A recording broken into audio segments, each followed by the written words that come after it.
We're backstage in Las Vegas. I'm joined by Tim Elliot, who was victorious tonight. Tim, I can't even imagine the emotions that are going through your mind right now. So let's talk about the fight itself. How'd you feel on that walkout? I know in pre-fight interviews you said that might have been the toughest part for you when you were envisioning how you'd go out there to compete. Man, I came out and I was nervous right away, but I was lucky enough to have my coach here, James Krause. He prepped me before. He said, we're going to get your music going. We're going to go out there first. We're going to do a pre-walkout, and we're going to try to get this out of the way. So I'd already walked out once to this fight, so by the time the second time came around, I was prepared for it. I'm an emotional guy. I'm very passionate. I have a hard time controlling my emotions. The only time I really have control of my feelings is when I go out to a fight. So I was scared walking out. I was nervous, but I had a good group of guys behind me, and they're the ones that got me through it. They've saved me a million times, and this is no different.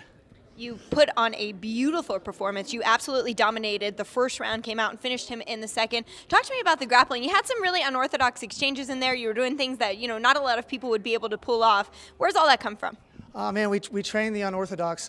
Everybody is good at the basics. Everybody has good wrestling. Everybody has good jiu-jitsu. So my coach, James Krause, and my coach before him, Robert Follis, we work on the in-between game. Robert told me one time it's the space between the notes that makes the music. So we don't practice boxing one day, wrestling one day, jiu-jitsu one day. It's always MMA all the time. So I feel like they help me fill those gaps and the awkward moments, and that's my personality, and they kind of cater to that.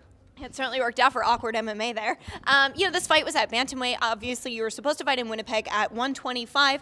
Things got shuffled around a little bit. Where's your home? A lot of people are wondering. This was a bad judge for me at 35. I was kind of emotional. I had a bad week over Christmas, and my birthday is Christmas Eve. I wasn't really doing the things that I should have been doing as a professional athlete. I shouldn't have came out here without my coaches. I was kind of screwing around a little bit. But as soon as my coaches got here on Tuesday, they put me back on the right path, and I feel like they know what's best for me, and I do good at listening. I'm not to be trusted on my own, really, so it's good that I have a good group of guys behind me. They keep me on the right path, and I can't thank those guys enough. What would you like to do now? I know this was a difficult situation, having to fight 2 weeks, turn around after such a heartbreaking loss in your life.